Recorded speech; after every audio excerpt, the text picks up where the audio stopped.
बिस्मिल्लाहिर्रहमानिर्रहीम। अस्सलाम वालेकुम। मैं फ़ैसल मसूद हूँ। आप SMK ग्राफिक्स यूट्यूब चैनल देख रहे हैं और मैं आपको इलस्ट्रेटर की एक नई क्लास में वेलकम करता हूँ। इलस्ट्रेटर की आज की क्लास में हम पैटर्न बनाना सीखेंगे।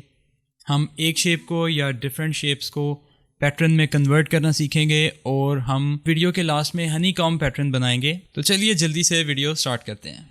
जी, तो आप जैसा कि यहाँ पे देख रहे हैं हम इलस्ट्रेटर में आ चुके हैं और इलस्ट्रेटर में आने के बाद हम एक रेक्टेंगल यहाँ पे ड्रॉ करते हैं। एक रेक्टेंगल ली और हमने इसको स्क्वायर बना लिया। अब इसको हम थोड़ा सा रीसाइज करेंगे और इसके अंदर जो स्ट्रोक है वो थोड़ा सा बढ़ा लेंगे। इसके अंदर स्ट्रोक हम लगा लेते हैं 6 पॉइंट्स। हमने एक रेक्टेंगल यहाँ पे बना लिया। इस रेक्टेंगल को हम क्या करेंगे, थोड़ा सा रोटेट करेंगे। तो मैंने सिलेक्शन टूल लिया और उसके कॉर्नर से शिफ्ट दबा के इसको मैंने 45 डिग्री के एंगल पर रोटेट कर लिया। अब मैं क्या करता हूँ, अब मैं जाता हूँ ऑब्जेक्ट में जाने के बाद पैटर्न में, और पैटर्न में जाने के बाद मेक पे क्लिक करता हूँ। तो हमारे सामने एक डायलॉग बॉक्स खुलेगा। इसको ओके करेंगे और यहाँ पे हमारे सामने पैटर्न ऑप्शंस खुल जाएंगी। तो पैटर्न ऑप्शंस में आने के बाद आप ये देख रहे हैं आपको डिफरेंट किस्म की ऑप्शंस मिल रही हैं। सबसे पहले आप इस पैटर्न को कोई नाम दे सकते हैं।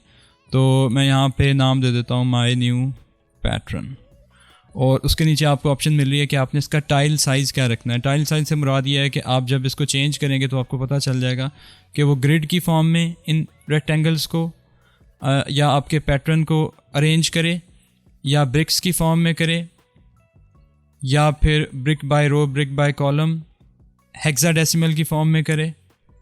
ठीक है, तो ये आपको ऑप्शन मिल रही है यहाँ पे, हेक्स बाय रो के हिसाब से करे या हेक्स बाय कॉलम के हिसाब से करे। तो आपको ये तमाम ऑप्शंस यहाँ पे मिल रही हैं। तो हम इसको क्या करते हैं, ग्रिड की फॉर्म में यहाँ पे अप्लाई कर देते हैं, या अगर ब्रिक्स की फॉर्म में अप्लाई करना है तो हम इसको ब्रिक्स की फॉर्म में अप्लाई कर देते हैं।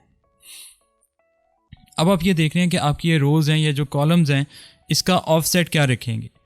ठीक है, तो इसका ऑफसेट आप 1/3 रखना चाहते हैं कि 1/3 के डिस्टेंस के बाद वो उसको अरेंज करे, या 1/4 या 2/3। तो ये आपने देखना है कि ऑफसेट आपने किस तरह से रखना है और किस तरह से इन्हें अरेंज करना है। तो हम इसको 1/2 पे ही रहने देते हैं। इसके अलावा आप इसकी विड्थ और हाइट को एडजस्ट कर सकते हैं। ठीक है, आप ये देखें, ये आपकी एक टाइल है, इसको पैटर्न टाइल भी बोलते हैं। और आपने अगर इसकी हाइट और विड्थ को बढ़ाना है तो आप इसको यहाँ पे टाइप करके या अप और डाउन एरो से इसकी हाइट और विड्थ को चेंज कर सकते हैं। तो आपको पता चल रहा है कि आपके पैटर्न के दरमियान जो हॉरिजॉन्टल या वर्टिकल स्पेसेस हैं वो चेंज हो रही हैं। ठीक है, इन स्पेसेस को आप चेंज कर सकते हैं यहाँ से। इसके अलावा आप ये देखते हैं कि आपके पास ये 2 चेक बॉक्सेस मिल रहे हैं, साइज, टाइल टू आर्ट। यानी कि आप इसको जब चेक करेंगे तो वो टाइल के हिसाब से उसको एडजस्ट कर देगा आपके पैटर्न में। ठीक है, और आपको कुछ यहाँ पे नीचे 2 ऑप्शंस देगा। ठीक है, ये आपकी हॉरिजॉन्टल स्पेस है, एच स्पेस। इसको अगर आप चेंज करते हैं तो आपकी हॉरिजॉन्टल स्पेस चेंज होती है, और ये आपकी वर्टिकल स्पेस है। ठीक है, जिससे आपकी वर्टिकल स्पेस चेंज हो रही है। आप इसको कम ज़्यादा करके चेंज कर सकते हैं। इसके अलावा आपको ऑप्शंस मिलती है ओवरलैप करने की। जब आप इनको ओवरलैप कर लेते हैं, जैसे फॉर एग्जांपल देखें, मैं इसका टाइप बदलता हूं, तो देखें यहाँ पे वो अब ओवरलैप करना शुरू हो गई हैं आपकी शेप्स। तो अब आप इन शेप्स को जब ओवरलैप आपकी कर रही हैं तो आप इनकी अरेंजमेंट अगर चेंज करना चाहते हैं तो देखें ये ऊपर नीचे अरेंज करेगा कि आपकी जो टॉप वाली लेयर है वो फ्रंट में आए या बॉटम वाली लेयर जो है वो फ्रंट पे आएगी।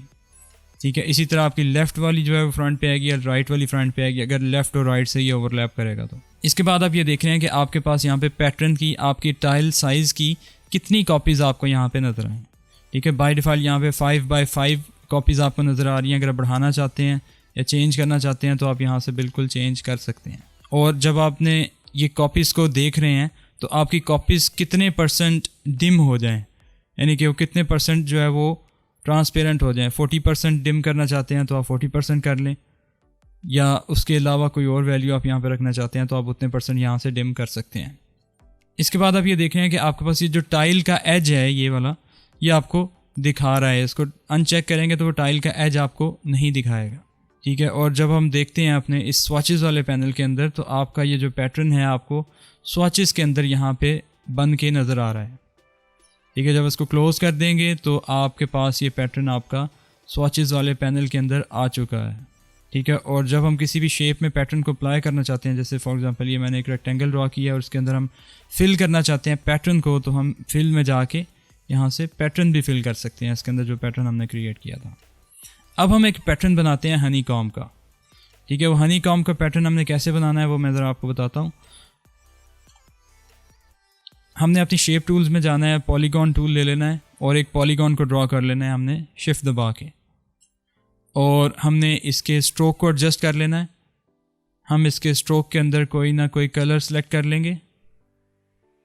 हमने इसके स्ट्रोक के अंदर एक कलर यहाँ से चूज़ कर लेना है।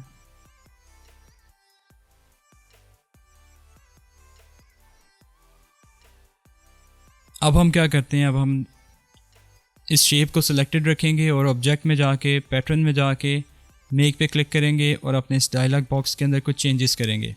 ठीक है, हमारे सामने जो ग्रिड आ रही है, ग्रिड की बजाय हम कर लेते हैं इसको हेक्स बाय कॉलम। ठीक है, तो आप यहाँ पे देख रहे हैं कि उसने आपके इस शेप को अरेंज कर दिया है हनी कॉम्ब के पैटर्न के हिसाब से। आप इसको बाय कॉलम एडजस्ट करना चाहते हैं या बाय रो इसको एडजस्ट करना चाहते हैं, वो आपकी मर्ज़ी, आप इसको कर सकते हैं और उसके मुताबिक इसकी चेंजेस करेंगे। तो हम इसको बाय कॉलम एडजस्ट कर लेते हैं और कॉलम के साथ एडजस्ट करने के साथ साथ इसकी जो विड्थ है उसको थोड़ा सा बढ़ाएंगे ताकि इसके दरमियान थोड़ी थोड़ी स्पेस आ जाए। इसके अलावा इसकी हाइट को भी इतना ही बढ़ाएंगे। जब आप सेटिस्फाई हो जाएंगे तो आप इसको ओके कर दें और यहाँ पे हम इसका नाम दे देते हैं और इसको क्लोज़ कर देते हैं यहाँ से। और आपका ये जो हनी कॉम्ब वाला पैटर्न है ये आपके पास आपके स्वॉचेस वाले पैनल के अंदर आके सेव हो जाएगा। तो जब भी आप किसी भी शेप में इसको अप्लाई करना चाहेंगे तो आप इसको अप्लाई कर सकेंगे।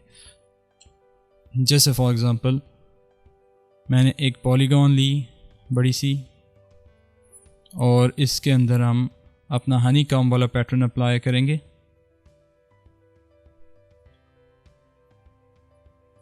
और मैं हनी कॉम्ब वाला पैटर्न इसके अंदर अप्लाई करता हूँ और इस पैटर्न के अंदर जब मैं इसको अप्लाई कर देता हूँ, मैं अपीयरेंस वाले पैनल में आता हूँ। अपीयरेंस वाले पैनल के अंदर जाके मैं एक और इसके अंदर फिल ऐड करूँगा और इस फिल के अंदर मैं एक कलर या एक ग्रेडियंट अप्लाई कर देता हूँ। और अब मैं इसकी ओपेसिटी में जाके इसके ऊपर ब्लेंड मोड अप्लाई कर देता हूँ ओवरले का।